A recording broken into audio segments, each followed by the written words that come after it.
Bonsoir à toutes et bonsoir à tous. Bonsoir Benjamin Sultan et merci de participer à notre programme. Benjamin Sultan vient de Montpellier. Il est directeur de recherche à l'IRD, Institut de recherche et de développement. Et il a écrit le rapport du dernier jet. Si je dis des bêtises, tu peux corriger sans difficulté. Est-ce qu'il y a des climato-sceptiques? Bon.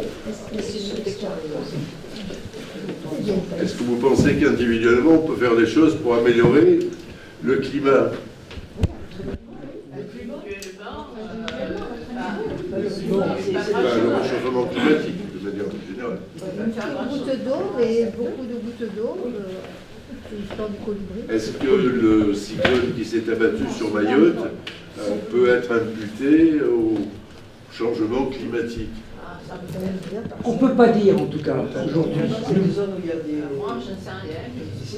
Ce dont on est sûr, c'est que dans cette zone-là, la température a augmenté de 30 degrés. Hein? Quand? La mer était à 30 degrés. La mer, la température de l'eau était très chaude. 30 degrés, je sais pas, mais elle était chaude. 30 degrés. Bon, eh ben, maintenant que vous êtes un peu énervé, Provocateur. Benjamin va nous dire ce qu'il pense, lui, du réchauffement climatique. Est-ce qu'il s'accélère ou pas? Merci de votre venue. Merci pour l'accueil. Est-ce que j'ai besoin d'un micro ou ça va bien le micro. Alors merci à tous. Merci à tous. Donc, moi je suis Benjamin Sultan, je suis chercheur, je suis climatologue et donc ça fait plusieurs années maintenant que je travaille sur le changement climatique, principalement dans les pays du Sud. Donc les pays du Sud, c'est le Sahel, c'est l'Asie du Sud-Est, des régions qui ont jusqu'à présent assez peu contribué au réchauffement climatique et qui pourtant sont très très vulnérables au réchauffement climatique. Et donc je vais vous parler aujourd'hui de réchauffement climatique et d'un débat un peu qui anime un peu la communauté, qui est aussi assez présent dans les médias, c'est est-ce que le réchauffement climatique est en train de s'accélérer?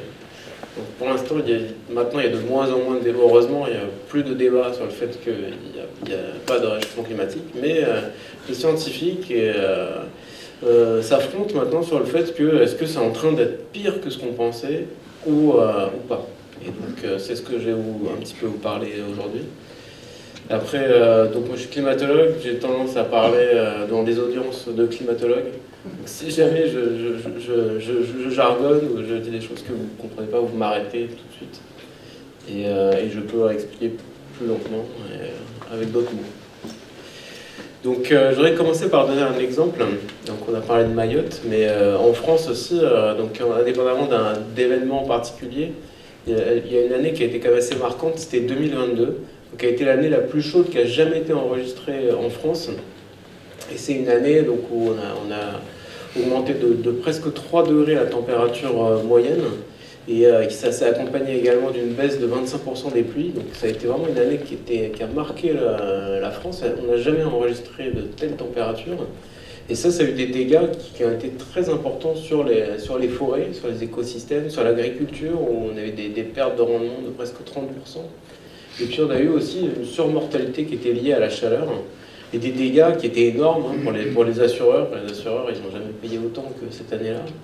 Et puis également des problèmes sur la santé avec un record du nombre de cas autochtones de dengue, donc une maladie qui est transmise par des moustiques tropicaux et donc, qui peut être liée aussi à la chaleur. Donc ça c'est pour une année particulière, donc c'était 2022. Et puis, c'était pas forcément l'année la plus chaude dans le monde.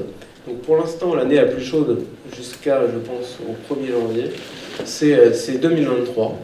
Donc où on a eu des records de température, où on a eu plusieurs mois qui étaient bien supérieurs à la moyenne. Vous avez ici plusieurs courbes qui montrent des anomalies de température, donc entre janvier et décembre, donc chaque mois.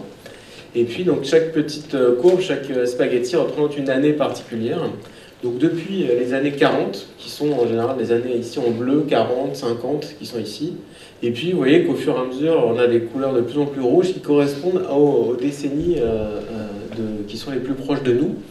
Et puis vous voyez 2023 qui représente un décrochage complet par rapport aux autres années. On n'avait jamais enregistré, on voit que la température augmente graduellement, mais 2023 sort totalement du lot. Et on avait une température qui était presque au-dessus de 1,5 degré, donc qui est un peu la limite qui avait été fixée pour l'accord de Paris sur une grande période. Et maintenant, on sait même que, même si l'année 2024 n'est pas finie, elle dépasse maintenant 2023. Et donc, on sait que là, on a eu plusieurs mois qui étaient au-dessus de 1,5 degré. Donc là, vraiment, on a dépassé le 1,5 degré pour une année particulière. Et puis, on a enregistré le mois, le jour le plus chaud qu'on n'a jamais enregistré dans le monde, le 21 juillet 2024. Et puis, aujourd'hui, donc, on est certain que 2024 va dépasser, en fait, 2023. Donc, ça fait deux années qui sortent vraiment du lot de ce qu'on n'a jamais enregistré. Et ça s'accompagne, donc ces 2 années, 2023 et 2024, d'extrêmes qui sont partout dans le monde, donc des canicules qui sont de plus en plus fréquentes. Donc là, je vous ai mis quelques valeurs de canicules qu'on a enregistrées soit en 2023, soit en 2024. Donc des températures de 48,2 degrés en Italie, 49 en Tunisie, donc 54,4 au Maroc, et si on prend en compte les températures ressenties, donc c'est en intégrant également l'humidité, ben c'est encore plus élevé. Donc vraiment des records, des pluies extrêmes. Donc on a parlé au début effectivement du cas de Mayotte, donc c'est évident que pour l'instant on ne peut pas dire si cet événement-là particulier est lié ou non au réchauffement climatique, mais on sait qu'il y a eu un certain nombre d'événements extrêmes qui, eux, ont été vraiment attribués au réchauffement climatique pendant ces années donc 2023-2024. Donc les cyclones, notamment aux États-Unis, on a eu des inondations également au Sahel qui ont été très très meurtrières avec de nombreux déplacés. Et on sait en fait que lorsqu'on a une température qui est plus élevée, on a tendance à avoir plus d'humidité dans l'air, donc à stocker plus d'humidité. Et lorsqu'il va pleuvoir, donc il peut pleuvoir de façon naturelle, il y a toujours eu des cyclones, il va toujours en avoir. Mais lorsqu'il va pleuvoir, vu qu'il y a plus d'humidité dans l'atmosphère, ben il va pleuvoir davantage et donc ça va renforcer, on sait que ça va renforcer l'intensité des cyclones. Pas forcément leur nombre, mais l'intensité en lien avec ces fortes chaleurs. Ensuite, on a également enregistré des sécheresses qui ont été très très importantes, notamment en Afrique du Sud, mais également en France, je pense aux Pyrénées-Orientales. On a une sécheresse qui a duré très longtemps et qui a été assez importante. On a enregistré également des incendies, donc notamment en 2023 en Grèce, c'était l'incendie le plus important qu'on a jamais observé dans toute l'Union européenne. Et puis des incendies qui étaient également records au Canada. Donc il y a eu des impacts importants non seulement sur les écosystèmes mais également sur la santé, parce que il y a des particules qui sont liées à ce qui est brûlé et qui peuvent causer des problèmes très importants pour la santé. Et puis donc on a parlé aussi des océans qui étaient chauds et donc qui sont aussi les moteurs de ces cyclones qui sont de plus en plus chauds. Et ça, le fait qu'ils soient chauds, ça a aussi des conséquences donc, sur les écosystèmes marins, donc, qui peuvent être affectés par des températures très fortes. Et donc maintenant, est-ce que, avec tout ce que je vous ai montré en 2023, en 2024, voire également en 2022, finalement en France, est-ce que le réchauffement climatique est en train de s'accélérer? Donc si vous regardez dans les médias ou même dans les publications scientifiques, il y a beaucoup de gens qui commencent à se demander si finalement les scientifiques ne s'étaient pas trompés, pas sur le fait qu'il y a un réchauffement climatique, mais sur le fait que ça va plus vite que prévu. Et donc, pour éclairer ce débat, je vais vous parler du constat scientifique autour du réchauffement climatique. Donc sans doute des choses que vous savez très bien, mais je les rappelle. Donc, dans la communauté des scientifiques du climat, donc on a la chance d'avoir un regroupement de scientifiques, c'est un groupe d'experts internationaux, donc c'est des auteurs, des scientifiques qui sont choisis par leur gouvernement, qui sont choisis partout dans le monde, qui depuis donc, les années 88, donc c'est le programme national des Nations Unies, c'est l'Organisation météorologique mondiale, qui donc réunit ces scientifiques pour essayer de faire des constats sur le réchauffement climatique, donc depuis les années 90, pour évaluer, donc il ne produit pas de la science, donc ce n'est pas des scientifiques qui vont faire des études scientifiques, mais ils vont faire des rapports de ce que la communauté a déjà publié. Donc ils vont faire des synthèses, donc ils vont regarder tout ce qui a été publié, toutes les données qui ont été collectées sur le climat et sur les impacts du réchauffement climatique, sur l'économie, sur les stratégies d'adaptation, et faire des synthèses sur est-ce qu'on est sûr qu'il y a un réchauffement climatique, est-ce qu'on est sûr que c'est lié aux activités humaines, quelles sont leurs conséquences partout dans le monde, et quels sont les moyens d'y faire face, donc de s'adapter ou de réduire nos émissions de gaz à effet de serre. Donc il publie des rapports depuis les années 90, et le premier rapport, donc en 1990, avait déjà dit que les émissions qui étaient dues aux activités humaines, les émissions de gaz à effet de serre, sont en train de déséquilibrer l'effet de serre et de faire en sorte qu'on a un réchauffement climatique. Donc maintenant, je fais un tout petit retour en arrière. Qu'est-ce que l'effet de serre ? Donc l'effet de serre, c'est pas juste quelque chose qui est un phénomène lié à nos activités, hein. C'est un phénomène qui est naturel, qui était là avant que l'homme soit sur la Terre, et qui est indispensable en fait à la vie sur Terre. Donc sans l'effet de serre, et on aurait une température qui serait en dessous de 18 degrés à l'échelle globale. Et en fait, qu'est-ce qui se passe avec l'effet de serre? Donc on a le Soleil qui réchauffe la planète, et pour pas que la planète se réchauffe indéfiniment, en fait elle va renvoyer donc le rayonnement solaire, elle le renvoie dans l'espace de façon à ce qu'elle conserve sa température. Et dans l'atmosphère, en particulier donc dans la troposphère, dans les basses couches de l'atmosphère, il y a des gaz qu'on appelle les gaz à effet de serre qui arrivent à piéger en fait le rayonnement de la Terre et qui l'empêchent en fait de tout renvoyer dans l'atmosphère. Donc grâce à ça, donc c'est comme une sorte de vitre en fait qui est au-dessus de la Terre, comme une sorte de vitre, et grâce à ça en fait on empêche la Terre de se refroidir. Et le problème, c'est que ces gaz à effet de serre, on est en train de déséquilibrer cet effet de serre en rajoutant. Donc on a des gaz à effet de serre qui sont naturels, comme le CO2, comme le méthane, qui sont présents dans l'atmosphère, mais avec les activités humaines comme la combustion du pétrole, du charbon, comme la déforestation, comme donc pour le CO2, comme l'agriculture pour le méthane ou pour le protoxyde d'azote. On est en train d'en mettre davantage dans l'atmosphère et donc faire en sorte qu'on piège de plus en plus de rayonnement de la Terre. Et donc là, on empêche complètement la Terre de se refroidir. Donc on n'est pas en train finalement de réchauffer la planète, on est plutôt en train de l'empêcher de se refroidir.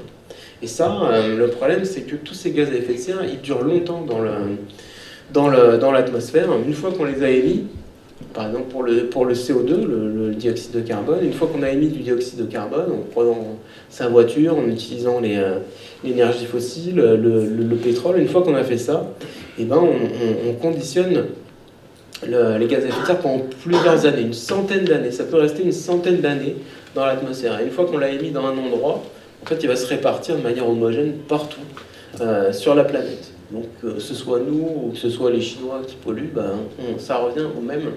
On a tous un problème avec une augmentation des températures qui est liée à ce dioxyde de carbone. Et ça, on a le problème qui va rester pendant une centaine d'années parce que pour l'instant, on ne sait pas, ou en tout cas, on n'a pas mis en place de manière à grande échelle, on ne sait pas encore enlever en fait, ce CO2 de l'atmosphère. Maintenant, une fois qu'on a dit ça, le problème c'est de pouvoir agir face à ce constat qu'on connaît finalement depuis les années 90 et même avant. Donc, je ne sais pas si vous avez vu un film qui est sur Netflix qui s'appelle Don't Look Up avec Leonardo DiCaprio qui parle de scientifiques qui ont vu un météorite qui est en train de s'écraser sur la planète et donc ils ont vu ça avec leurs outils spatiaux et qui vont voir le gouvernement américain pour essayer de les convaincre de faire quelque chose par rapport à ce météorite qui risque de détruire la planète. Et tout le film, c'est les scientifiques qui essayent de convaincre le gouvernement de prendre les bonnes, déjà de les croire, de prendre les bonnes décisions. Et bon, je vous raconte pas la fin, mais Donc ça dure 1h30 de film, et là le problème c'est qu'on a à peu près la même chose pour le climat, mais c'est depuis les années 90 où les gouvernements essayent de convaincre, les scientifiques essaient de convaincre les gouvernements à l'échelle globale, donc tous les gouvernements, de réduire les émissions de gaz à effet de serre, et jusqu'à présent, donc depuis les années 90, on sait qu'il y a un problème, on n'a jamais encore réduit les émissions globales de gaz à effet de serre. Dans certains pays, on les a réduites, comme la France, mais à l'échelle globale, ça continue d'augmenter. On a encore cette année le record des émissions de gaz à effet de serre. Et donc ça, je vous montre un graphique qui est depuis les années 90 à nos jours, donc différents rapports du GIEC qui ont été publiés tous les 5-6 ans, on a des rapports. Et donc depuis le premier rapport au dernier rapport, on a émis 1000 milliards de tonnes de CO2. Donc c'est un peu comme les répliques du capitaine Haddock, comme 1000 milliards de sabords.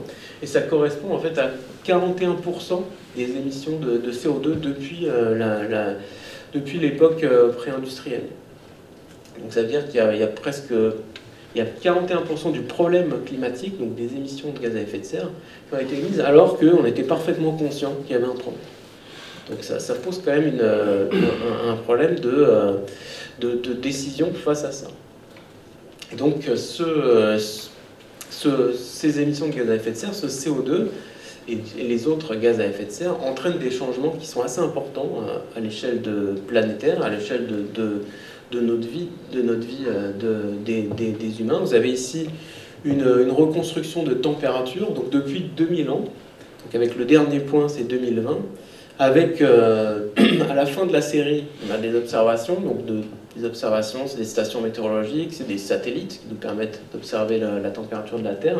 Et puis avant, on n'avait pas d'observation directe. On a des cernes d'arbres, on reconstruit à partir de pollen, à partir d'un certain nombre d'indicateurs environnementaux qui nous permettent de reconstruire les températures.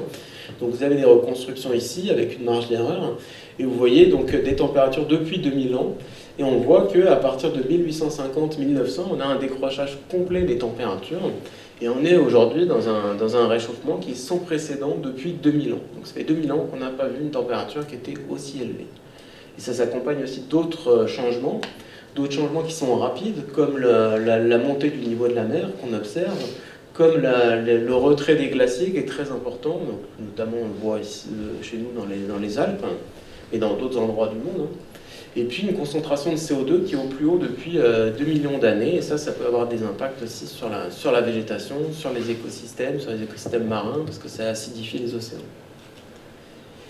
Et de ça, en fait, il y a, donc dans les rapports du GIEC successifs, on a acquis une confiance sur le fait qu'il n'y a plus aucun doute que ces changements qu'on observe aujourd'hui sont liés aux activités humaines.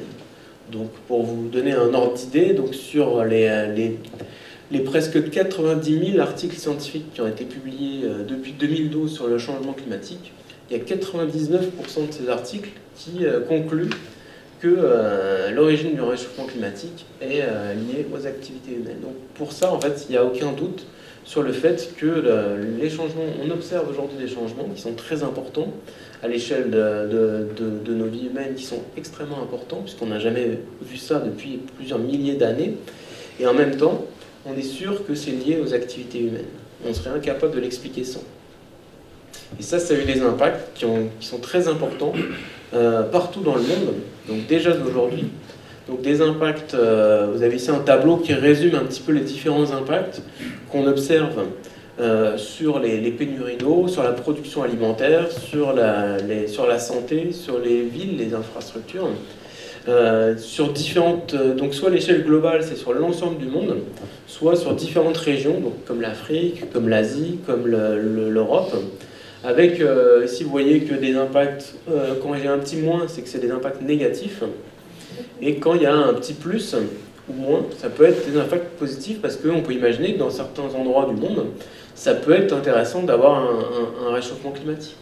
Notamment si dans les régions au nord de l'Europe, où la température peut être limitante, le froid peut être limitant pour l'agriculture, si d'un coup ils se mettent à faire un peu plus chaud, ça peut être positif et ils peuvent se mettre à faire de l'agriculture. Donc il peut aussi y avoir des impacts positifs.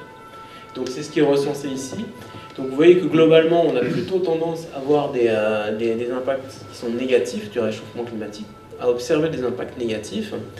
Et à l'échelle globale, c'est pratiquement négatif partout, sauf pour la pénurie en eau, parce qu'il peut y avoir des régions où on peut avoir plus d'eau, donc ça peut être positif. Et vous voyez par contre qu'il y a notamment des régions pour lesquelles ça peut être très très négatif. Ça peut être négatif partout, comme l'Afrique, sur laquelle moi je travaille beaucoup sur l'Afrique. Il n'y a que des impacts ici négatifs qui ont été observés, ou les petits États insulaires, donc on a parlé aussi de Mayotte, donc des régions qui sont touchées à la fois par l'élévation du niveau de la mer, par les impacts sur la pêche, sur la production alimentaire qui est liée à la pêche, des impacts sur les fortes températures dans ces zones, les impacts sur les cyclones qui sont plus intenses, et des choses qu'on observe déjà aujourd'hui. Et donc, je vais parler de l'Afrique. Et un point important aussi dans le changement climatique, c'est qu'il engendre une dissymétrie entre les pays qui vont émettre le plus de gaz à effet de serre et les pays qui seront les plus touchés par le réchauffement climatique. Donc là, vous avez un exemple qui montre un indice de vulnérabilité par pays. Donc vulnérabilité, ça veut dire des pays qui sont très touchés, qui peuvent être très pauvres ou qui n'ont pas les moyens de s'adapter, qui ont des populations qui sont pauvres, qui sont très, très, très vulnérables au réchauffement climatique. Et puis les émissions par personne et par pays en 2019, donc en tonnes de CO2. Et donc vous voyez qu'on a cette dissymétrie avec beaucoup de pays qui émettent très peu de gaz à effet de serre, notamment les pays africains en particulier, et puis des pays qui émettent énormément de gaz à effet de serre et qui pourtant ne sont pas très vulnérables au réchauffement climatique. Et ça c'est souvent des points de tension dans les conférences des parties, les COP, où on a des pays du Sud qui demandent réparation parce qu'ils subissent de plein fouet le réchauffement climatique, donc parce qu'ils sont très vulnérables au réchauffement climatique, et en même temps, ils y ont très peu contribué. Et donc, on parlait donc du rôle du réchauffement climatique. Aujourd'hui, on est de plus en plus capable, lorsqu'on a un événement comme le cyclone de Mayotte, bon, les calculs n'ont pas encore été faits, mais ils le seront sans doute bientôt, on est de plus en plus capable pour un événement particulier, en tout cas pour une catégorie d'événements particuliers, de trouver en fait l'empreinte du réchauffement climatique dedans. De pouvoir démontrer à partir de calculs, à partir de données, à partir de modèles, de montrer qu'il y a un rôle du réchauffement climatique dedans. Et donc là, pour vous donner un exemple, c'était à Madagascar, un record de chaleur qu'on a enregistré en octobre 2023. Et puis, à partir de données, à partir de simulations, on a reconstruit en fait la température qu'on avait avant le réchauffement climatique, la température qu'on a aujourd'hui, donc on voit qu'on a gagné plus de 1 degré, et la température qu'on va avoir en fait si on continue à augmenter les émissions de gaz à effet de serre. Et on sait aussi que ce type de record de chaleur était virtuellement impossible sans les émissions de gaz à effet de serre. On n'aurait jamais pu enregistrer de telles températures. Et ça, on est capable aujourd'hui de le démontrer à partir des données, à partir de simulations climatiques. Ce qui était moins vrai, en fait, il y a une dizaine d'années, où lorsqu'on avait un événement climatique, les scientifiques, les climatologues étaient très prudents, en fait, sur le rôle du réchauffement climatique. On l'est beaucoup moins, parce que la science de ce qu'on appelle l'attribution du réchauffement climatique a beaucoup évolué. Donc maintenant, je vous ai montré qu'il y a un constat, il y a un réchauffement climatique depuis les années 90, et le réchauffement a commencé en réalité depuis début 1900, il s'est accéléré dans les années 70. Maintenant, est-ce que c'est en train de s'accélérer? Est-ce que c'est pire qu'avant? Donc il y a beaucoup de scientifiques qui commencent à affirmer que oui, on est en train de sortir de ce qui était prévu et d'avoir un réchauffement qui est encore plus important.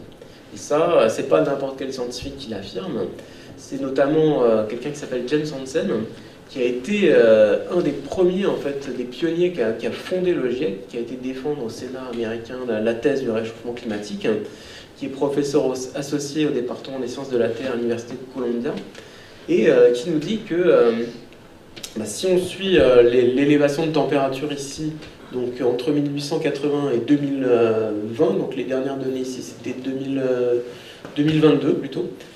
C'était 2022. Si on suit l'élévation de température, donc avec en vert, c'était un peu la tendance de l'élévation de température, une sorte de tendance linéaire. Donc ce que vous voyez ici, et puis en rouge, c'est ce qu'on observe aujourd'hui. Et vous voyez, je ne sais pas si vous arrivez à voir, mais il y a une sorte de décrochage entre le vert et le rouge sur les dernières années, où on est en train de dépasser en fait la tendance linéaire d'augmentation de température. Et il dit que voilà, on est en train d'observer un réchauffement qui va plus vite que prévu. Et il y a d'autres scientifiques aussi qui nous disent la même chose, mais lui c'est le plus connu, c'est pour ça que je vais vous montrer. Et il y a plusieurs causes possibles à ça, notamment lui il parle beaucoup de l'effet des aérosols. Donc, je ne sais pas si vous avez entendu parler de cet effet des aérosols, notamment les aérosols en fait c'est des particules qui peuvent être solides ou liquides qui sont présentes dans l'atmosphère et qui sont émises soit de manière naturelle, donc par un volcan ou par l'érosion du sol, soit de manière artificielle, donc par l'homme, notamment avec la pollution des voitures, avec le carburant, avec le soufre qu'il y a dans le carburant des bateaux, des gros transporteurs, avec l'industrie. Donc on va émettre des aérosols. Les aérosols, c'est très très mauvais pour notre santé. Donc ça a un impact, c'est les particules fines dont on entend, donc ça a un impact extrêmement mauvais pour la santé. Mais par contre, au niveau du climat, ça ne réchauffe pas le climat. Au contraire, ça le refroidit. Ça refroidit le climat avec plusieurs façons, donc soit de manière directe, lorsqu'il y a des aérosols dans l'atmosphère, donc le rayonnement du soleil va être renvoyé, en fait, il va se refléter sur ces petites particules d'aérosols, sur ces petits noyaux, et il va être renvoyé directement dans l'atmosphère. Donc ça a pour effet de refroidir le climat. Ou alors, ça a un effet aussi indirect, ça va modifier la composition des nuages. Donc ça va créer plus de noyaux de condensation, de sortes de petites gouttelettes qui vont s'agréger dans les nuages. Donc les nuages vont avoir beaucoup plus de gouttelettes, vont être plus brillants et vont renvoyer davantage vont empêcher en fait le rayonnement solaire d'arriver sur la Terre. Et donc plus on a d'aérosols, donc plus on a de la pollution qui est liée aux aérosols, plus on refroidit le climat. Et ça se voit notamment avec les volcans. Donc lorsqu'on a eu par exemple le Pinatubo, la plus grosse éruption volcanique, on a observé un effet très rapide de baisse de température. Donc on voit que le couvert, la visibilité diminue, on a l'impression d'avoir plus de nuages bas. Et puis, donc on voit davantage on empêche le rayonnement solaire et on refroidit la Terre. Et donc, la thèse de ce James Hansen, c'est le fait que, avec les mesures anti-pollution, donc on veut avoir un effet bénéfique sur notre santé, donc on va réduire la pollution qui sont liées aux aérosols, donc en mettant des filtres dans nos voitures, en réduisant aussi, en prenant des normes drastiques sur le transport maritime. Ça, on va donc du coup émettre moins d'aérosols et donc on va finalement empêcher cet effet refroidissant qu'on avait avant. Donc en enlevant ça, en polluant moins, on est en train de réchauffer davantage, donc ce qui est quand même assez contre-intuitif. Et donc même pour parler de cet effet aérosol, je fais une toute petite digression, mais on parle aussi beaucoup de géo-ingénierie. Je ne sais pas si vous avez entendu parler de ça. C'est pour lutter contre le réchauffement climatique. Si on se dit qu'on ne va pas du tout arriver à réduire nos émissions de gaz à effet de serre, il va falloir prendre des solutions issues de la technologie, issues de la géo-ingénierie, pour essayer d'empêcher le réchauffement tout en pouvant continuer à émettre des gaz à effet de serre comme on fait maintenant.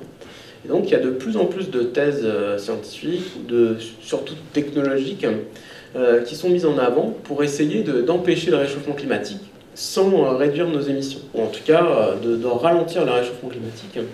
Et ça peut être fait donc de diverses façons. Et on parle aussi beaucoup d'aérosols.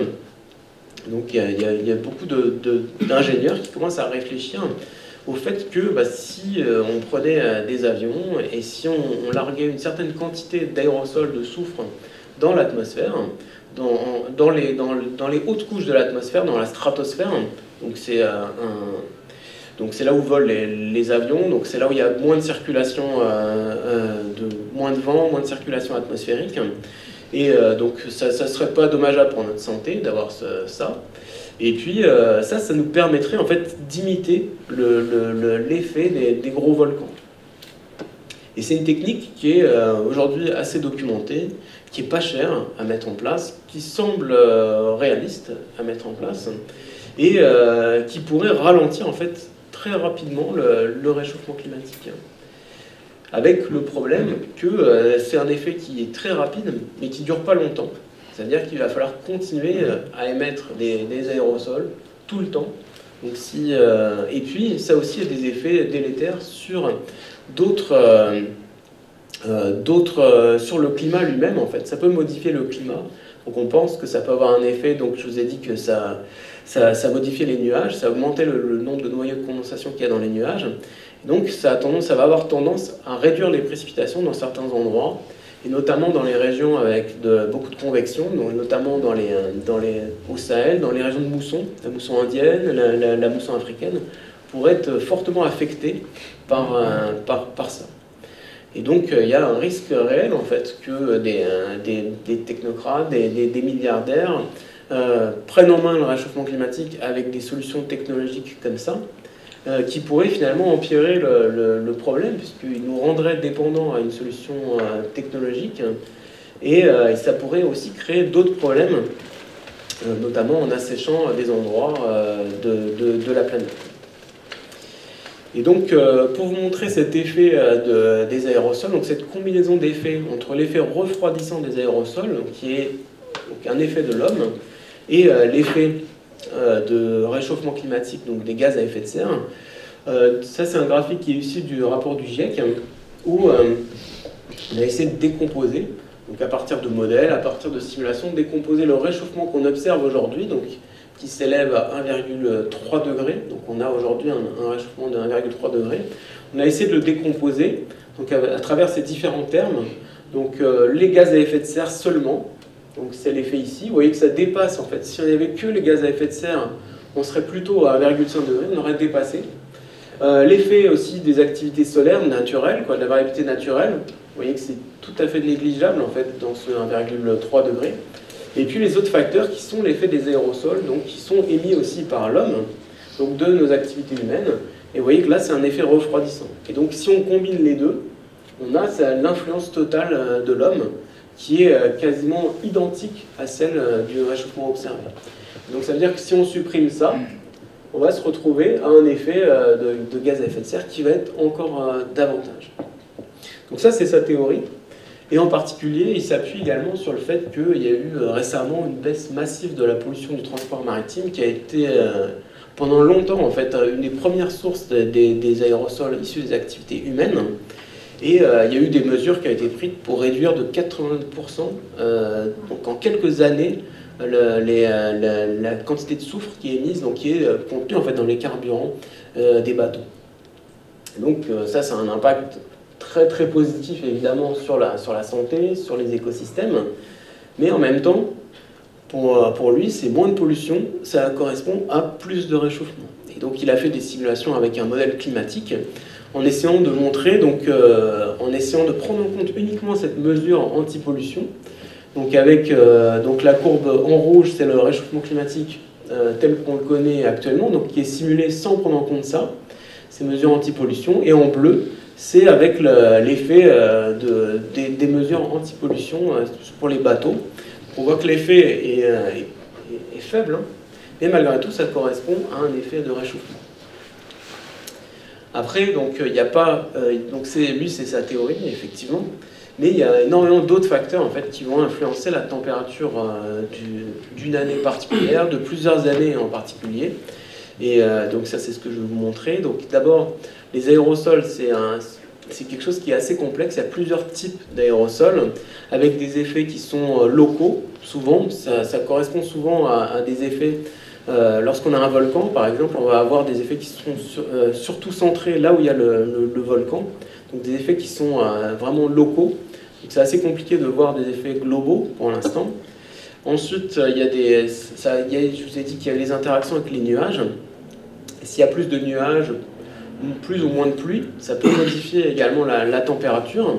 Donc on n'a pas que cet effet de réduction de température via les aérosols, on a également une modification de la circulation atmosphérique, une modification des pluies qui vont changer les températures. Et puis il y a beaucoup de sources d'aérosols différents qui vont avoir des effets qui peuvent être complètement différents, avec des temporalités aussi qui sont différentes, entre donc, le fioul des bateaux, l'érosion des sols, les volcans, les feux. C'est des choses qui sont de nature très très différente et qui peuvent, ça va être très difficile en fait, de mesurer l'impact sur une si courte période. Après, l'autre point, c'était que il est parti aussi du constat qu'on a un réchauffement qui est linéaire. Donc pour lui, le réchauffement climatique, c'est la courbe verte, c'est quelque chose qui est complètement linéaire. Et en fait, si vous voyez la courbe de réchauffement depuis les années 1880 à nos jours, vous voyez que c'est pas du tout le calme plat, on n'est pas dans une courbe qui monte progressivement, graduellement, pas du tout. On a des phases où on a un réchauffement qui s'accélère, donc vous voyez qu'à partir de 1915, on a une accélération du réchauffement. En fin des années 70, on a une accélération du réchauffement. Mais on a aussi des phases où on a presque l'impression qu'on marque des pauses de réchauffement climatique. Vous voyez dans les années 70 une sorte de pause. Et donc ça c'est quelque chose qu'on observe et qui correspond un peu à la variabilité naturelle du climat. Et en particulier, je voudrais vous montrer un petit zoom sur cette période-là, qui a aussi marqué une pause qui a été assez importante dans la fin des années, autour des années 2000. Donc là, c'était un article qui a été publié dans le Daily Mail en 2014 qui disait que ça y est, il n'y a plus de réchauffement climatique, c'est une pause du réchauffement climatique. Et donc ça correspond à cette période-là où on voit que vous voyez plusieurs points successifs où on n'a pas vraiment d'augmentation de température. Et là, c'était l'inverse en fait. On était en train de se dire, est-ce que le changement climatique n'a pas fait une pause et on n'en est pas à la fin du réchauffement climatique. Donc on a pu expliquer en fait que pendant plusieurs années, donc on était ici, en plus ça correspondait au moment où le rapport du GIEC a publié son dernier rapport, un rapport ici en 2014 qui a été difficile en fait à défendre à cause justement du fait qu'on était dans une sorte de stabilisation de la température globale. Et ça a été expliqué par la suite par le fait qu'on avait un stockage important de température dans l'océan. Pendant longtemps, en fait, une inertie de l'océan qui a stocké la température pendant plusieurs années pour ensuite, en fait, la relarguer à un autre moment. Donc on a des effets de latence entre l'océan et l'atmosphère qui font qu'on peut avoir ce type d'événement. Donc un exemple d'effet de l'océan à plus court terme cette fois, l'océan sur l'atmosphère et sur le continent, c'est la variabilité naturelle de El Niño. Vous avez sans doute aussi entendu parler de ça. Donc c'est des anomalies de température dans le centre et dans l'est du Pacifique, donc assez loin de chez nous, mais qui peuvent avoir un impact assez important sur la circulation atmosphérique globale et sur la température globale. Ça peut aussi avoir un impact sur les précipitations, donc ça a notamment beaucoup d'impact sur les précipitations en Afrique. Donc le Pacifique et l'Afrique, c'est assez loin. Et pourtant, on a des téléconnexions qui sont assez importantes. Donc en modifiant les températures de façon naturelle, donc c'est un phénomène qui est cyclique, qui se produit de manière naturelle, et qui va avoir un impact sur les précipitations à l'échelle globale et sur les températures à l'échelle globale. Donc là, vous avez un graphique qui montre l'élévation de température, donc depuis les années 50 à 2023, avec en rouge les années où on était dans un moment El Niño, et puis en bleu, c'est les moments où on était dans un événement La Niña. Et donc La Niña, c'est l'opposé en fait de El Niño. Et vous voyez qu'on a tendance à avoir les années les plus chaudes au moment où on a ces événements El Niño. Et ça, c'est de la variabilité complètement naturelle. Donc ça veut dire qu'on a un réchauffement climatique qui est là, qui peut être linéaire, et qui va être modulé en fait par de la variabilité naturelle. Et ces dernières années, donc là 2023 et 2024, on était sous l'influence d'El Niño, ce qui peut expliquer le fait qu'on a des températures qui sont records. Et donc, et d'ailleurs, ça avait été prévu. Et on avait même titré que 2022, c'était l'inverse. 2022, c'était une année La Niña. Et on avait dit que les différents instituts météo avaient dit que on a observé en 2022 des températures qui étaient relativement fraîches. Donc vous voyez ici, c'est 2022, c'est les courbes ici en bleu, qui étaient relativement fraîches par rapport à ce qu'on aurait pu observer, parce qu'on était sous l'influence de La Niña. Après, je vous avais dit que 2022, c'était l'année la plus chaude en France.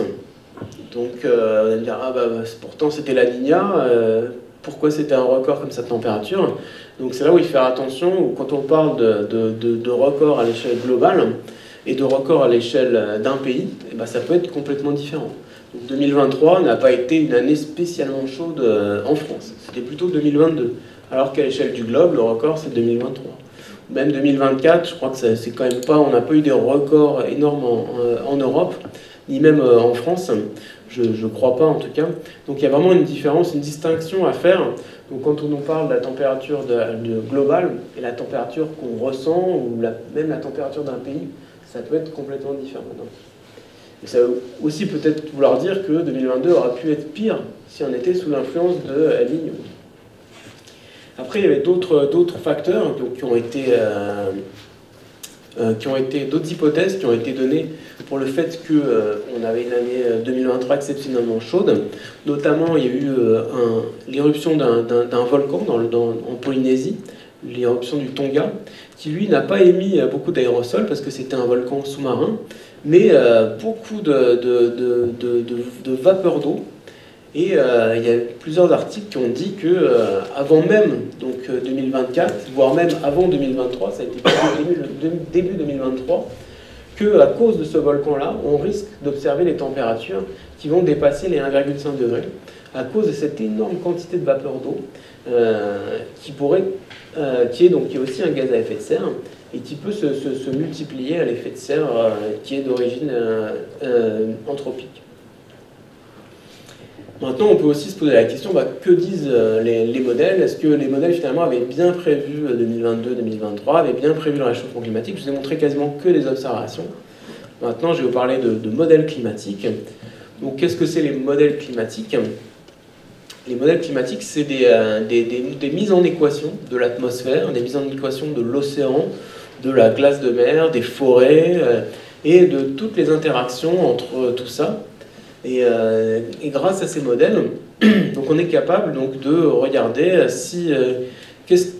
comment le climat évoluerait si on se mettait à émettre davantage de gaz à effet de serre, si on se mettait à en réduire, si on faisait une déforestation massive de l'Amazonie, si au contraire on plantait des arbres partout, dans les villes, si on reforestait un continent entier. Donc avec des sortes de modèles qui prédisent pas, en fait. On ne fait pas des prévisions de climat, mais c'est juste des scénarios. Donc, qu'est-ce qui se passerait si on faisait ça? Et donc, on teste un certain nombre d'hypothèses avec ces modèles, et notamment, on teste des hypothèses de changement de concentration d'émissions de gaz à effet de serre. Donc, ces modèles existent depuis longtemps, depuis les années 70, et ils ont beaucoup évolué en termes de complexité. Donc, au début, c'était des modèles très très simples. On avait juste le CO2 qui était émis, et on avait également la pluie, et puis on convertissait en fait les températures avec le CO2. Ensuite, petit à petit, on a rajouté les nuages, on a rajouté les forêts, on a rajouté les océans. Au début, il n'y avait pas d'océan. On a rajouté les volcans, la variabilité naturelle, on a rajouté le cycle de carbone, on a rajouté les rivières. Avec le temps, en fait, ces modèles se sont complexifiés. Donc les temps de calcul aussi se sont beaucoup complexifiés. On a également augmenté fortement les incertitudes. Mais on a des choses qui sont beaucoup plus réalistes que dans les années 70. Et on arrive avec ces modèles donc, à faire des hypothèses sur l'élévation de température en fonction du CO2 qui est émis. Maintenant, on peut se demander, donc, depuis les années 70, est-ce que ces modèles avaient prévu la température qu'on a aujourd'hui ? Et donc, vous avez ici l'élévation de température qui est observée en noir. Donc, c'est la courbe noire que vous avez depuis les années 70, donc, qui varie jusque-là. Et puis des ensembles de modèles, donc depuis les années 70 en bleu, 77, et puis ensuite 88, 95, 90, 2001. Donc vous voyez que bon, on n'arrive pas à reproduire la variabilité d'une année sur l'autre. C'est le fait qu'une année était plus chaude qu'une autre année, ça c'est pas possible pour les modèles.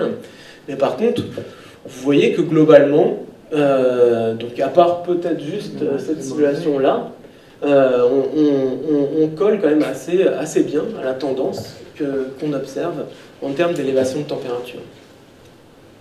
Et donc, ça c'est les dernières simulations des deux derniers rapports du GIEC. Donc CMIP5, c'est l'avant-dernier rapport du GIEC, CMIP6 c'est le dernier rapport du GIEC en rouge. Et puis des observations donc, de température en noir. Donc en bleu et rouge, c'est les deux derniers rapports du GIEC. Et là encore, vous voyez que globalement, on a un bon accord avec les observations. Donc même si pour des années particulières, ça ne marche pas forcément, même si on peut avoir des décrochages pour certaines années, globalement, on suit quand même assez bien les tendances qu'on observe. Donc là, vous voyez, si je fais un petit zoom sur cette période-là, au moment où justement il y avait ce fameux hiatus, cette fameuse pause de réchauffement climatique, vous voyez que cette pause, donc elle est à peu près ici, elle n'avait pas été très bien vue par l'avant-dernier rapport du GIEC, mais par contre, elle est bien vue par le dernier rapport du GIEC, où on voit qu'on colle plutôt bien avec les températures. Donc on a quand même un accord avec les observations, qui est intéressant, mais c'est à l'échelle globale. Et quand on regarde à des échelles plus locales, c'est moins vrai. Donc là, vous avez une carte qui montre les endroits dans le monde où, en rouge, les modèles sous-estiment la vitesse du réchauffement climatique, et en bleu, les endroits où, au contraire, les modèles surestiment. Donc les modèles sont trop pessimistes en bleu, et puis pas assez pessimistes en rouge. Donc vous voyez que, même si à l'échelle globale, globalement, ça marche bien, il y a quand même des endroits, notamment en France, ou en Europe, où on a tendance, en fait, les modèles avaient tendance à sous-estimer la vitesse du réchauffement climatique. Il y a d'autres endroits, on le voit en Australie, on le voit dans certains endroits, notamment dans l'hémisphère nord ou en Asie du Sud-Est, où on a des réchauffements à l'échelle locale qui peuvent être accrus et qui peuvent dépasser en fait les prévisions des modèles. Mais malgré tout, donc, cette période 2022 à 2024 avait été prévue depuis un moment en fait, par les organismes météo. Donc là, c'est l'OMM qui avait annoncé dès 2022 qu'on avait au moins une chance sur deux que la température globale dépasse 1,5 degré. Donc ça veut dire qu'en fait, on n'est pas surpris en fait, par cette forte température parce qu'on savait en fait, justement à cause de la variabilité naturelle, à cause d'El Niño, on savait qu'on pouvait avoir un risque que la température globale augmente. Donc ça, c'était depuis 2022.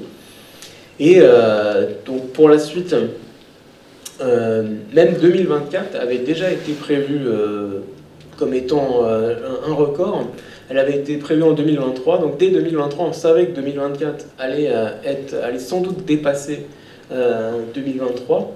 Parce qu'à cause de l'effet mémoire d'El Niño, logiquement, El Niño, on peut, même quand il a disparu, donc ce qui est le cas en ce moment, donc on n'est plus sous un événement El Niño, il était plutôt en 2023, on a un effet qui est en retard avec l'inertie thermique des océans. Donc les océans ont une sorte de mémoire lente, beaucoup plus lente que celle des continents, qui fait qu'on en garde encore la trace et on a souvent un effet en retard d'El Niño l'année suivante. Donc c'est pour ça que les organismes météorologiques avaient déjà prévu qu'en 2024, ce serait pire que 2023. Et ensuite, donc ça c'est pour une année individuelle, mais on sait que aussi pour les prochaines années, donc quelle que soit notre trajectoire d'émissions de gaz à effet de serre, la température va augmenter. Donc évidemment, on ne connaît pas le rythme et la vitesse du réchauffement, mais on sait que le réchauffement va continuer. Et donc là, pour illustrer, vous avez des différentes trajectoires d'émissions de gaz à effet de serre. Donc des trajectoires qui peuvent être aujourd'hui un peu irréalistes. Si on se mettait dès 2020 à réduire nos émissions de manière drastique, donc c'est les scénarios en bleu, donc typiquement le scénario de l'accord de Paris. Et puis en rouge, si on continuait à émettre énormément de gaz à effet de serre, donc c'est les scénarios en rouge à gauche, et puis on peut convertir ces scénarios-là donc en termes de température avec les modèles climatiques. Et ce que vous voyez avec les modèles climatiques, c'est que donc, si on part du réchauffement de à peu près 1,3 degré qu'on a aujourd'hui, on voit que la température augmente finalement quel que soit le scénario d'émission de gaz à effet de serre. Et donc même le scénario en bleu, où on se mettrait à réduire drastiquement nos émissions de gaz à effet de serre, tout de suite, maintenant, immédiatement, on aurait encore pendant au moins une vingtaine d'années une augmentation de température qui est à peu près la même que celle si on continuait à émettre comme maintenant. Donc d'où la difficulté aussi des fois pour les politiques de prendre en compte, de prendre des actions vis-à-vis du réchauffement climatique, parce qu'on sait que les bénéfices de cette action-là, on les verra, donc pas dans les 10-15 prochaines années, mais beaucoup plus tard, en tout cas en termes de température globale. Donc on sait que ça va continuer à augmenter. Et puis donc ça va continuer donc à l'échelle du globe, mais également en France. Donc là je vous ai extrait le scénario pour la France. Donc le scénario le plus probable, donc, qui est issu de modèles climatiques, donc d'un ensemble de modèles climatiques en rouge, donc avec une enveloppe, parce qu'il y a une incertitude qui peut être importante et qui augmente avec le temps. Et les petits points correspondent aux années, donc c'est les moyennes de toutes les stations Météo France, année par année. Donc chaque petit point, c'est l'année de 1900, 1910, 1911. Et donc vous voyez que globalement, les petits points, ils collent relativement bien aux simulations du modèle. Donc on voit qu'on a une augmentation de température dans les observations qui colle à peu près au modèle, mais qui est même, on a l'impression que ça accélère aussi même en France. Je vous ai dit que la France, on est peut-être dans un endroit où ça accélère davantage qu'ailleurs. Donc on voit que les observations sont au-dessus du modèle. Et on voit également donc, les dernières années, ici 2020, 2022, 2023, qui sont très fortes. Et qui, donc si on prolonge la courbe de 2023, donc à presque 3 degrés au-dessus de la normale, on voit que ça va être une année normale, à peu près normale en 2050, et voire ça va être une année plutôt fraîche en 2100. Donc ça va risquer de poser des problèmes très importants, donc, qui vont faire augmenter les risques du réchauffement climatique. Maintenant, je vais conclure sur les solutions. Donc, comment faire avec un tel réchauffement? Donc, d'abord, je vais montrer que le réchauffement il est déjà là, et avec donc il risque d'augmenter dans le futur. Donc, il peut être amplifié par la variabilité naturelle, ou il peut être un peu modéré par la variabilité naturelle, mais il ne va pas disparaître, surtout dans les 20 prochaines années. Donc, ça veut dire qu'il va falloir s'adapter au réchauffement climatique. Donc en ce moment en France, on vient juste de ratifier un nouveau plan sur l'adaptation. Donc on a été assez en retard au niveau des politiques publiques sur l'adaptation, parce que pendant longtemps en fait, on a considéré l'adaptation comme l'échec de la lutte contre le réchauffement climatique, et donc on a voulu de tout miser sur le fait de réduire ses émissions de gaz à effet de serre, mais en faisant un peu fi du fait que le problème il est déjà là, et il va amplifier quelles que soient nos stratégies de lutte contre le réchauffement climatique. Donc il faut s'adapter. Et donc les politiques publiques ont pris en compte ce problème. Et donc pas qu'en France, mais dans un ensemble de pays où il y a des plans nationaux d'adaptation qui sont définis. Et avec le problème que ça peut coûter assez cher, parfois plus cher que réduire ses émissions de gaz à effet de serre. C'est aussi possible à certains niveaux, il peut y avoir certains niveaux de réchauffement tellement élevés que si on n'a plus d'eau, si les températures sont trop élevées, on peut rendre des zones de la planète complètement inhabitables. Et donc là, il n'y a plus de moyen de s'adapter autrement que partir en fait. Et après, ça peut être aussi des fois plus problématique que ne rien faire. Donc, ce qu'on appelle la maladaptation. Donc typiquement, utiliser massivement la climatisation en cas de vague de chaleur. Donc ça augmente la consommation d'énergie, et donc du coup ça repose le problème du climat, parce qu'on va avoir plus d'émissions de gaz à effet de serre, et en même temps les blocs de clim ont tendance à réchauffer l'extérieur. Les sont entendus pour lutter en commun, donc c'était quand même assez ambitieux, ça a eu des conséquences qui sont quand même positives, même si on a souvent tendance à dire on est en train de rater l'objectif de l'accord de Paris. Il y a quand même des choses qui sont très positives. Il y a eu des baisses régulières d'émissions de gaz à effet de serre dans beaucoup de pays, notamment en France. Ça fait plusieurs années qu'on baisse nos émissions de gaz à effet de serre, donc c'est positif. Il y a eu des progrès aussi en matière d'adaptation, des progrès dans la finance climatique. Mais le problème, c'est que souvent, ça ne va pas assez vite. Et notamment avec l'ampleur du réchauffement. Donc, à la fois le fait qu'on a un réchauffement qui nous arrive, donc qu'il faut s'adapter, et en même temps, il faut atténuer les émissions de gaz à effet de serre. Donc, les deux problèmes sont assez complexes, en particulier dans des régions qui subissent le réchauffement, comme les pays du Sud. Et donc, même si ça va dans le bon sens, malgré tout, le problème, c'est qu'on n'est pas sur la bonne trajectoire pour respecter l'accord de Paris. Et donc là, pour illustrer, vous avez les émissions nettes mondiales de gaz à effet de serre en noir qu'on observe donc depuis les années 2000. Donc c'est des observations avec les derniers points qui sont les points en gris avec les incertitudes qui sont les points de 2019, donc la dernière mesure du graphique. Et ensuite, en rouge, vous avez les émissions avec toutes les politiques actuelles. Donc si elles sont mises en place, si toutes les politiques qu'on a aujourd'hui sont mises en place, on arriverait à cette courbe rouge qui serait une sorte de stagnation des émissions de gaz à effet de serre avec un réchauffement autour de un peu plus de 3 degrés à l'échelle du globe. Et ça, c'est si toutes les politiques, toutes les promesses qui ont été faites sur le réchauffement climatique sont adoptées. Et donc on sait aussi que les promesses, des fois, on les fait, et les politiques, elles n'y tiennent pas tout le temps. Notamment, je pense aux États-Unis, avec le retour de Trump, où ils sont déjà retirés de l'accord de Paris. Donc malgré tout, si tout va bien, on serait plutôt dans le rouge. Et par contre, ce qu'il faudrait faire pour limiter le réchauffement, en termes de réduction d'émissions de gaz à effet de serre, c'est les courbes vertes et bleues. Et donc vous voyez qu'il y a un fossé en fait entre les trajectoires qu'on devrait avoir pour respecter l'accord de Paris et les ambitions actuelles au niveau du climat, qu'il va falloir donc relever. Et donc c'est ce qu'on fait en fait tous les ans, à chaque COP, depuis la COP 21, COP 22, COP 23, à chaque fois on essaie de rehausser les ambitions des émissions de gaz à effet de serre pour infléchir en fait cette courbe rouge et faire en sorte qu'on se rapproche davantage d'un monde autour de 2 degrés. Donc voilà, j'en arrive à la fin de mon exposé. Je ne sais pas, vous n'êtes pas trop perdu, ni trop déprimé. Mais donc j'ai essayé de vous montrer qu'il n'y avait plus de doute sur le fait qu'il y a un réchauffement climatique. Après, c'est des changements qui ne sont pas linéaires.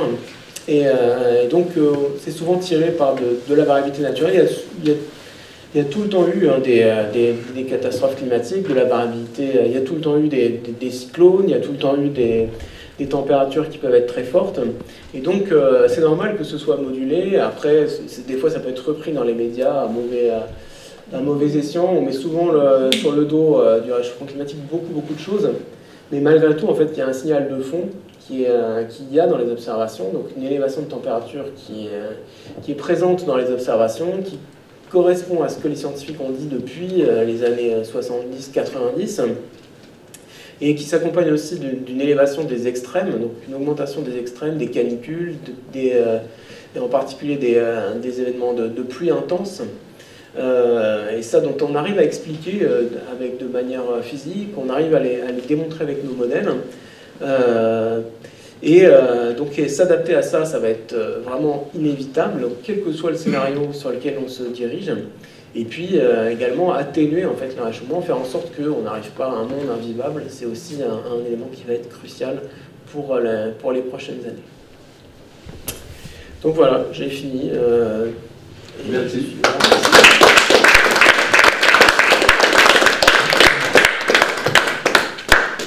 Alors, oui, vas-y. C'est pas du tout intuitif de penser qu'il y a une répartition homogène du CO2 dans l'atmosphère, parce que le climat il est territorialisé. Il y a quelques années, on nous parlait on va dire, si vous pouviez en dire un mot là, de la fameuse couche d'ozone qui avait un trou, donc bien territorialisé. La carte que vous avez montrée témoigne que l'exactitude des projections est différente territorialement. Et il y aurait un phénomène qui serait homogène, c'est la répartition du CO2 dans les hautes couches de l'atmosphère. Ça va pas de soi. C'est peut-être vrai, mais ça va vraiment pas de soi comme ça, a priori. Et deuxième petite question, le 1,5%, 3%, c'est un nombre d'une abstraction gigantesque, hein, puisqu'elle intègre des territoires complètement différents, d'une part, et d'autre part, de la durée. Comment peut-il... bon, vous en avez donné un indice, le 2022, c'était l'année la plus chaude en France, alors que le chiffre le plus haut, c'était 2023. Comment, malgré tout, ce chiffre global est utile à une signification? Enfin, il y a des centaines de questions. Oui, merci pour les questions. Donc, c'est la répartition du CO2. C'est vrai que c'est pas du tout intuitif d'avoir des endroits où il y a énormément de pollution et qu'ensuite ça va se répartir globalement, mais c'est quelque chose qui est connu depuis longtemps, qui a été mesuré notamment par notamment via les calottes glaciaires. Et le problème de ce CO2, donc il y a un gaz complètement invisible en fait par rapport aux aérosols, où là on a l'impression de le sentir, de le voir aussi dans l'atmosphère. Donc le problème pernicieux du CO2, c'est que effectivement quand on va émettre ce CO2 là, il va se répartir de manière complètement homogène donc dans l'atmosphère, et il va y rester pendant une centaine d'années. Donc ça c'est quelque chose qui est connu. Et ensuite donc le lien avec la température, c'est aussi quelque chose qu'on a observé avec donc les carottes glaciaires qu'on connaît depuis longtemps et donc qu'on arrive à modéliser dans les modèles. Et la réponse en fait de la température face à ce CO2 n'a pas beaucoup changé. Je vous ai montré que les modèles avaient beaucoup évolué en fait depuis les années 90. Et finalement cette réponse de température par rapport au CO2 a très peu évolué dans les modèles. Par contre, ce qui a évolué énormément, c'est ce que vous dites, hein, c'est que les modèles pour une région donnée ou pour une autre, on n'est pas du tout sûr sur la façon dont les températures vont évoluer, dont les précipitations vont évoluer. Mais malgré tout, on a une certaine confiance en fait, sur le fait qu'on a une répartition homogène du CO2 qui va avoir un impact important sur la température globale. Et ensuite, comme vous dites, la grosse difficulté aussi de la température globale, c'est que c'est global et que ce qu'on ressent, ce que vivent les populations, c'est pas du tout l'échelle globale. Et donc il y a toujours un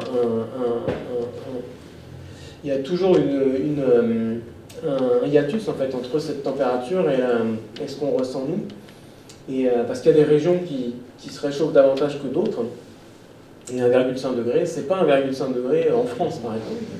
Donc en France, on est en train de se réchauffer davantage. On est même presque 2 fois plus vite que le 1,5 degré en France, c'est à peu près c'est un peu moins de 3 degrés. Quoi. Et pour l'instant, par exemple, le plan d'adaptation de la France, il se base sur une trajectoire à 4 degrés. Et 4 degrés, en fait, ça correspond à peu près un peu moins de 3 degrés à l'échelle globale. Donc il y a cette correspondance entre l'échelle globale et l'échelle locale qui est importante, qui est très importante pour l'adaptation. Donc 4 degrés, ça fait très peur. Et on a l'impression que c'est le scénario le pire. Mais c'est le problème de l'Europe, c'est qu'on est dans un endroit qui nous réchauffons davantage que l'échelle globale. Donc, voilà. Une question concernant le fait qu'il y ait de moins en moins de glace sur l'Arctique et la partie nord des continents, donc ça réfléchit, ça renvoie moins de rayonnement solaire et donc ça contribue aussi à réchauffer aussi la Terre. Je veux dire quelque part qu'en fait c'est ce qui pouvait expliquer que sur le nord de l'Europe, on ait un réchauffement qui soit plus rapide. C'était un des facteurs, il y en a peut-être d'autres. Oui, exactement. Ouais, c'est un des facteurs qui fait qu'on a un réchauffement qui est plus rapide dans le nord, dans les régions glaciaires, et qui est aussi un des facteurs qui a été mis en évidence pour expliquer le réchauffement global accéléré ces 3 dernières années. parce qu'on a eu des fontes, des records en fait, de fonte de glace. Et ça a été aussi une des hypothèses, donc je n'ai pas parlé, mais ça a été une hypothèse. Avec également l'autre hypothèse dont je n'ai pas parlé, c'est le fait qu'il y avait moins de nuages bas ces derniers temps. Donc on avait un albédo de la planète qui a été modifié à l'échelle globale. Et donc par contre, je ne sais pas trop pourquoi. Mais ça a été aussi une des hypothèses. Scientifiquement, il y a eu sur Terre des périodes où il faisait beaucoup plus chaud, non? Historiquement. Oui, il y a eu des périodes qui étaient plus chaudes, mais après les changements, la vitesse en fait des changements qu'on a observés, on n'a jamais, c'était par exemple pour les périodes glaciaires ou les périodes des alternances entre périodes glaciaires et périodes plus chaudes. Donc en fait ces alternances-là, ça prenait plusieurs dizaines de milliers d'années. Et ce qu'on observe là, c'est à l'échelle de quelques années, des dizaines d'années, des centaines d'années. La vitesse, en fait, c'est la vitesse de réchauffement qui est absolument inédite sur la planète.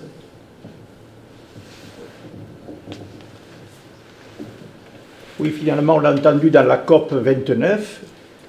Finalement, est-ce qu'une des solutions, ce serait de s'entraider, d'aider les pays qui participent au réchauffement climatique, mais qui, du fait qu'ils n'ont pas assez d'argent, continuent de polluer.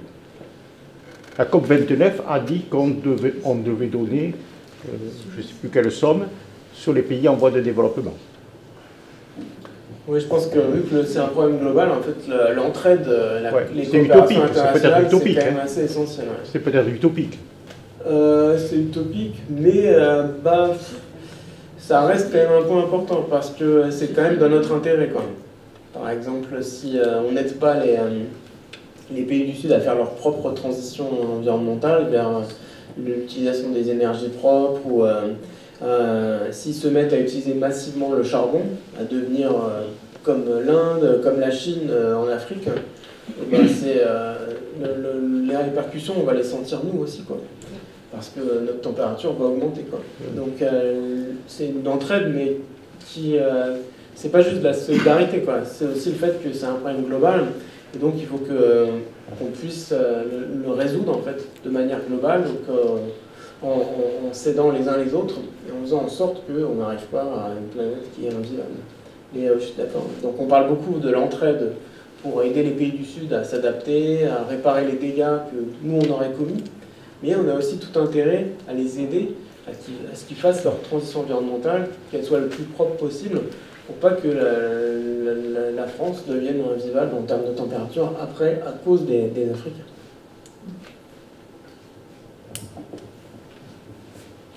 Une petite. Il y a une formule que vous avez employée sur le déséquilibre de l'effet de serre. Je trouve que ça a une connotation morale, comme si la situation antérieure était optimale et stable.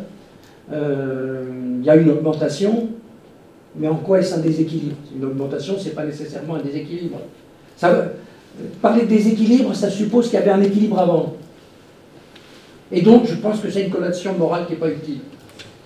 Oui, si vous dites, après c'est un équilibre par rapport à la température globale. La température globale a souvent été a varié principalement à cause des paramètres orbitraux, à cause à cause des activités solaires qui ont eu des impacts sur la température globale. Et par contre, la concentration de gaz à effet de serre n'avait pas tant que ça évolué.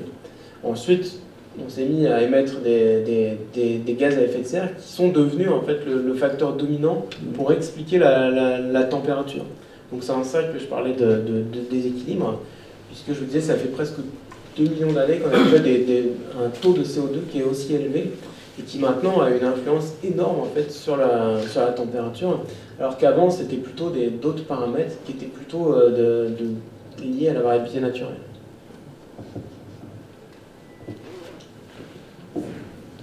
Est-ce que le rayonnement solaire ne va pas diminuer, le soleil étant appelé à s'éteindre? On n'est pas au niveau des choses de temps. C'est possible, mais en pense qu'on On aura mourra de froid. plus rapidement les effets du réchauffement climatique. On mourra de froid. Parce que là, on parle de 2100, et pour les activités solaires, c'est quand même à des échelles qui sont beaucoup plus longues. Lorsqu'on parle d'adaptation, il y a des choses qui paraissent évidentes, est-ce qu'il y en a des moins évidentes qu'on peut faire, quoi? Il y a des moins évidentes, c'est-à-dire le problème de l'adaptation, c'est que c'est souvent des échelles locales, donc à l'échelle d'une ville, à l'échelle d'une communauté d'agriculteurs, et transcrire en fait les effets du réchauffement climatique à ces échelles-là, ça représente malgré tout un défi pour les climatologues. Donc on a finalement assez peu d'incertitudes sur les changements à l'échelle globale, mais on en a énormément à l'échelle locale. Donc un des défis, ça va être ça. Et après, souvent les choses auxquelles les scientifiques ne pensent pas, c'est les choses auxquelles les communautés elles-mêmes en fait, ont déjà pensé. Moi, je travaille beaucoup sur l'Afrique et j'ai l'impression d'en apprendre davantage des communautés africaines que moi je pourrais leur apprendre en termes de stratégie d'adaptation. Ça fait des millénaires qui subissent des sécheresses ou des canicules, et ils ont développé des stratégies, ils ont toujours adapté leurs pratiques par rapport au climat. Et donc je pense que les choses auxquelles les scientifiques en tout cas n'auraient pas pensé, ils peuvent beaucoup s'inspirer en fait des communautés locales qui eux vivent en fait le réchauffement climatique et souvent s'y adaptent avant même que les scientifiques aient détecté quoi que ce soit. Il semble que la communauté scientifique soit assez consensuelle. Sur le fait qu'il y a un réchauffement, oui. Sur le fait qu'il y a nécessité de s'adapter également, quoi. Après, les consensus, il y a moins de consensus sur les échelles plus régionales. Donc, sur est-ce que, par exemple, on ne sait pas encore si l'Afrique va il y aura moins de pluie en Afrique ou plus de pluie, donc il y a beaucoup de débats sur le fait qu'il va y avoir des sécheresses dans certains endroits du globe, donc sur le fait que le réchauffement accélère, donc sur certains paramètres du réchauffement climatique, oui, il y a des débats, mais sur à la fois l'origine et puis l'augmentation à l'échelle globale, il y en a beaucoup moins. Encore une autre. Vous avez dit qu'il y avait dans ces dernières années une dépollution à ce point intense qu'elle a changé notablement la production d'aérosols, et ça n'a pas eu de conséquences quant à la production de CO2 parallèle? Non, parce que c'est indépendant en fait. Les émissions d'aérosols et de CO2 sont assez indépendantes. Donc on peut, si on utilise moins de carburant pour les bateaux, ou si on utilise moins les bateaux pour le transport, on aura un effet sur le CO2, donc on aura moins de carburant juste. Par contre, si on change la nature du carburant, donc en utilisant moins de soufre qu'il y a dans le carburant, là on va changer donc la composition de l'aérosol, mais on ne changera pas en fait le CO2. Donc on n'aura pas d'effet sur les gaz à effet de serre. Qu'est-ce que vous pensez des problèmes de montée des eaux? C'est lié aussi au changement climatique, ça, non? Oui, tout à fait. Ouais. C'est lié aussi au changement climatique, avec le fait qu'on peut avoir une dilatation thermique. En fait, les océans ils prennent plus de place quand ils sont chauds, et donc ça entraîne l'élévation. Après, il y a aussi la fonte des calottes glaciaires qui peut être assez importante et changer, donc élever le niveau de la mer. On l'observe déjà, même si là aussi il y a énormément d'incertitudes sur la mesure en fait du niveau de la mer. Et malgré tout, on le voit, il y a certains ouvrages qui sont construits proches de la mer qui sont aujourd'hui soit détruits parce qu'ils vont être inondés, soit menacés. Et il y a beaucoup aussi de petites îles dans les tropiques qui sont très actifs pour la lutte contre le réchauffement climatique, parce qu'ils voient aujourd'hui leur surface qui sont vraiment menacées par cette élévation de la mer, même à des niveaux de température qui sont 1,5 degré ou 2 degrés, c'est déjà trop pour certaines petites îles. Donc c'est pour ça qu'on entend beaucoup leur voix en fait, dans les COP, à la COP 29 notamment. Ils sont extrêmement actifs parce qu'ils sont menacés, et en particulier par l'élévation du niveau de la mer. Ça parle du volume mondial, hein, parce que bon, s'il y a des pays qui sont partiellement engloutis... On n'entend rien à ce que tu dis. Il faut que tu parles beaucoup plus fort. Je dis que c'est quand même un problème mondial, parce que s'il y a des pays qui sont partiellement engloutis, ça va quand même poser des problèmes partout. Je ne vais pas parler de migration, mais bon. Oui, ça va poser des problèmes au moins de migration. Il va falloir faire des déplacements de population, d'infrastructures, des gens qui étaient pas menacés par l'élévation de la mer qui vont le devenir. Donc il va falloir déplacer des populations. J'ai même entendu que la ville de Jakarta, il y avait des projets pour la déménager parce qu'elle était menacée aujourd'hui. Donc oui, il va falloir dans tous les cas s'adapter. Après, ça ne veut pas dire qu'il va y avoir des migrations de population de partout. Les gens ils vont juste aller pas loin pour éviter en fait le risque de l'élévation de la mer, mais c'est sûr que on va être aujourd'hui, une mesure d'adaptation, c'est de déplacer les infrastructures, déplacer les villes pour les mettre hors d'atteinte de l'élévation du niveau de la mer. Si tu parles en même temps que Benjamin parle, on n'entend rien. C'est quand même un très gros problème, ça. Excusez-moi. Bon, donc ça a changé, ça s'est mis à accélérer dans les années 90. Qu'est-ce qui explique que ça change à ce moment-là? La production industrielle a augmenté dans les mêmes proportions? Ça m'étonnerait. Qu'est-ce qui explique que d'un seul coup, ça accélère, alors que j'imagine que l'industrialisation, ça doit être plus ou moins linéaire? Est-ce qu'il y a des phénomènes qui d'un seul coup croissent et qui expliquerait ce changement de pente? Bon, il y a une accélération des émissions de gaz à effet de serre qui est assez importante, mais c'est pas, pour l'instant c'est pas évident. On sait pas si, on n'est pas trop sûr si c'est lié à la variabilité naturelle ou si il y a les effets aussi liés à la déforestation qui ont été massifs dans certains endroits, notamment en Europe mais également en Afrique, qui fait qu'il a pu expliquer ces changements. Mais un peu comme la pause du réchauffement climatique pendant quelques années, comme ce réchauffement-là, il y a toujours débat en fait sur le rythme du réchauffement climatique, parce que justement ça interagit avec beaucoup de facteurs qui sont à la fois donc, des activités humaines qui peuvent s'accélérer ou qui peuvent changer, et également donc, des phénomènes naturels qui sont aujourd'hui présents dans le climat. Donc, moi, je ne saurais pas trop vous dire pourquoi il y a eu enfin, de façon certaine, pourquoi il y a à chaque fois ces accélérations. Il y a toujours des débats. Je ne pense pas que l'accélération a été linéaire. Moi, je pense que l'accélération a été exponentielle. Oui, on voit qu'effectivement, dans les années 70, c'était vraiment marqué, quoi. Mais juste avant, c'était moins clair.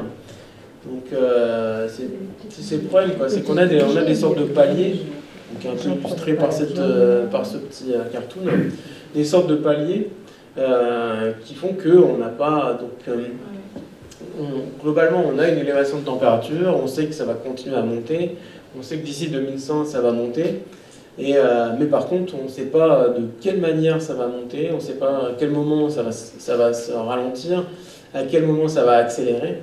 Et c'est aussi ça qui peut aussi pousser l'adaptation à ses limites, quoi. Si on dit que si on dépasse 1,5 degré, c'est grave, si on rajoute à la fois le réchauffement climatique et la variabilité naturelle en même temps, s'ils jouent en même temps, donc comme là 2023-2024, et ben on peut augmenter en fait, les dégâts du réchauffement climatique.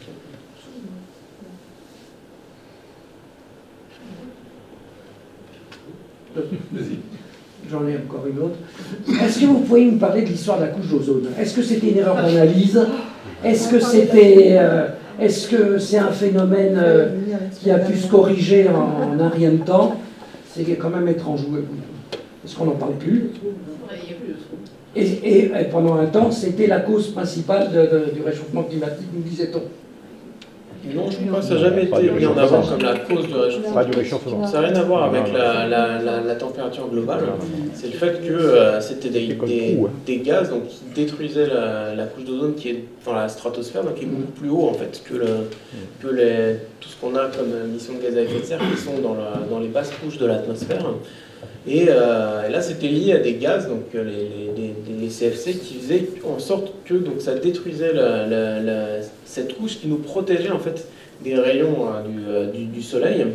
Et donc, mais c'est pas forcément le fait que ça nous réchauffait davantage, c'est surtout qu'on était plus exposé à des rayons UV. Et donc, du coup, ça pouvait poser des problèmes importants pour la santé. Et après, donc, ces gaz, c'était des gaz dont on savait en fait qu'il y avait une faible durée de vie dans la stratosphère, donc on savait en fait comment on avait identifié ces gaz-là. Il y avait un certain nombre de brevets industriels qui avaient été mis en place pour éviter en fait leurs émissions. Ils avaient une durée de vie qui n'était pas la même que celle du CO2. Et donc ce qui fait qu'on a pu, c'était un problème qui a pu être résolu de manière relativement rapide, mais qui n'a rien à voir en fait avec le problème qu'on a sur le climat.